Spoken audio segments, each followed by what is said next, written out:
Arizona State wins its 8th straight win and gets a huge win over Creighton. Hello, everyone. Welcome to Slasher U. I'm your host, Christian Rao, here with my co-host, Steve Feck. And Steve, I'm glad Arizona State won this game. Helps my narrative a lot after the conversation we had earlier in the week at teams that should be ranked. I said Right. Arizona State was one of those teams that should be.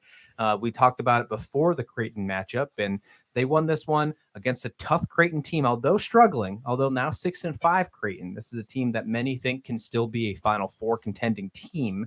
And they win 73-71. It was a really good game. Desmond Cambridge Jr. scored 19 points with a minute 42 left, and he really seemed to be a difference maker for Arizona State.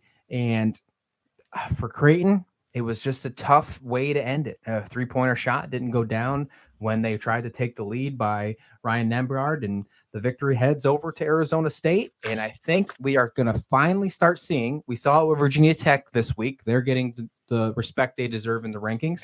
I think it's time to give it to Arizona State. Yeah, and I watched this game start to finish, and I was just on the edge of my seat.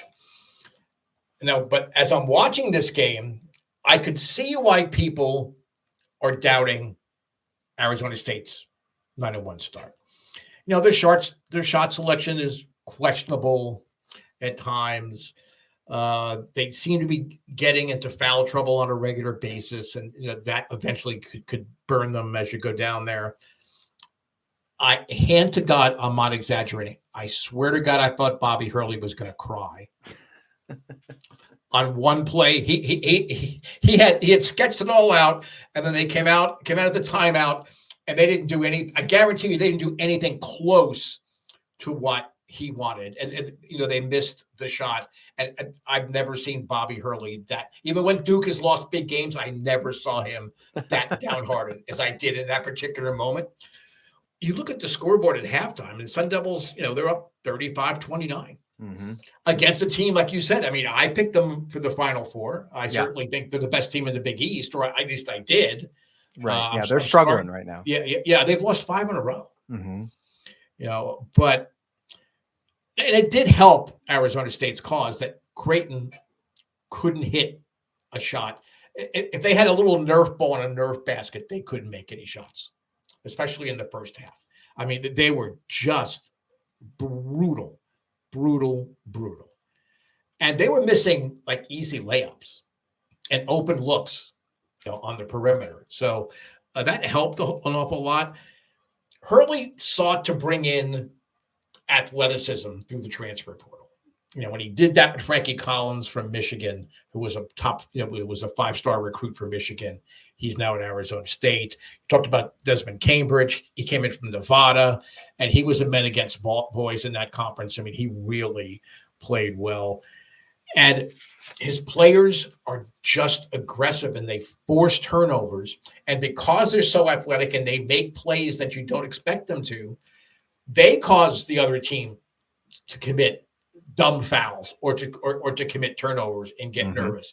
So Arizona State, I'm with you. They need to be ranked. Yes. Okay, they are not a joke. And the Pac-12 absolutely cannot be poo-pooed anymore, like it tends to be in almost every sport, except water polo. So the only sport I never hear, and baseball, that I don't hear people talk about the Pac-12 being, well, yeah, then there's the Pac-12. No, I'm with you. 100%. I do think they should be ranked. I think they should have been ranked on Monday before this game. Now this is just another reason for it. They got another game against San Diego, who is currently 6-5 going into Sunday. That should be a win for them. And then they have San Francisco, who's been really tough so far this year, 8-3. And then we see them on New Year's Eve against Arizona. I talked about earlier, and if you want to head back, check it out. It's talked about what teams we think should be ranked. And I said, I'm not saying Arizona State is the Arizona Wildcats. They're in-state rivalry right now. But I'm starting to think that that's getting a little closer to being an actual reality. I'm not saying that they still are. I still think Arizona is a really, really good team. But Arizona State is tightening that gap. And I think we are going to see a very good game on December 31st on that one. Arizona taking on Arizona State. I cannot wait. I'm pretty sure we're going to see a one-loss team on each side. I don't see either of those teams losing until they get to that matchup at the end of the year.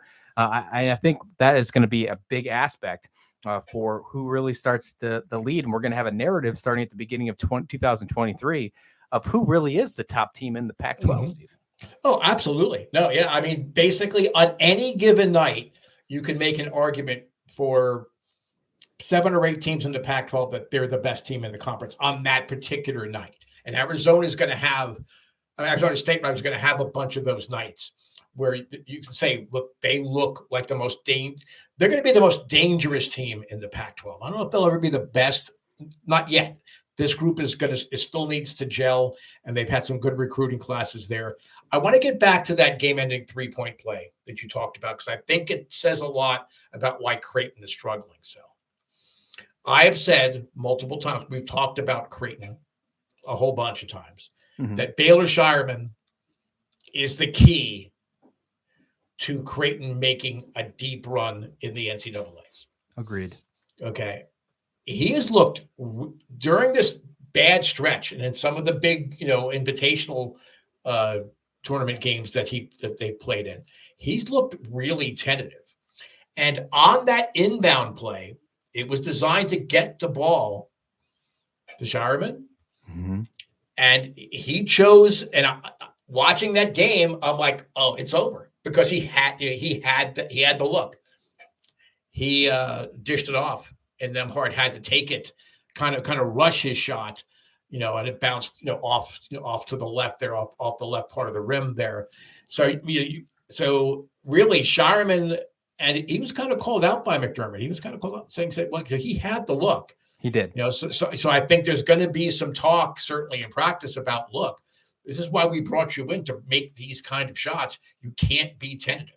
So I do think that's something to watch. If you're a Creighton fan, you're a Big East fan, this is something to watch. I mean, do you now suddenly defense Creighton and say, okay, fine, let Shireman take that shot until he can prove he can beat us with it? I mean, it's an interesting little twist I don't think anybody was looking at going into Big East play. Yeah, it makes you wonder if that's a question of confidence with him going right now, because they're on such a little slump, and if it's dealing with his mentality or not. And obviously that needs to be corrected, because they are heading into Big East play, and they're going against some of the big dogs in the Big East that at the top of the standings right now. Maybe not the ones that we expected, but the ones towards the top of the standings right at this moment. They face Marquette 8-3 on Friday. Then they go against 8-3 Butler the following Thursday. And then they end the year against DePaul, who's no walk in the park so far this year, which is actually quite surprising, with DePaul doing pretty good as they look. There is a spot that if they continue this slump, that DePaul's going to have a better record than Creighton. And I don't think I would have ever pictured that happening at any point this season. But there's an actual possibility that could take place going into 2023, which is bizarre to me. But this is really something that Creighton has to turn around. They have to figure out.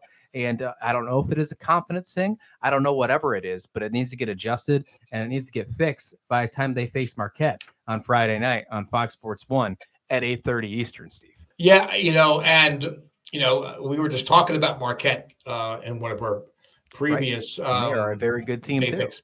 They are. They play as a team.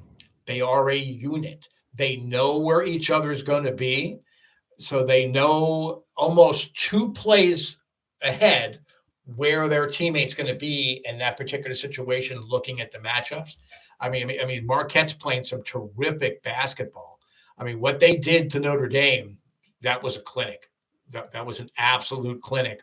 So I think if Creighton can win against Marquette, maybe they can also take a little bit of a deeper breath on this one. But they've played a really one of the most competitive schedules, at Division I so far, and that's a credit to them. But just because you scheduled a good team, that you have to beat some of them. You can't just you can't just say, oh yeah, but they were ranked or they were this. No. If you want to go, if you're saying we're a Final Four contender, you've got to win those games. And let's see if they can turn it around. I agree. Let us know your thoughts in the comment description below. Hit like and subscribe while you're there. It really helps us out. And thanks for watching SlasherU.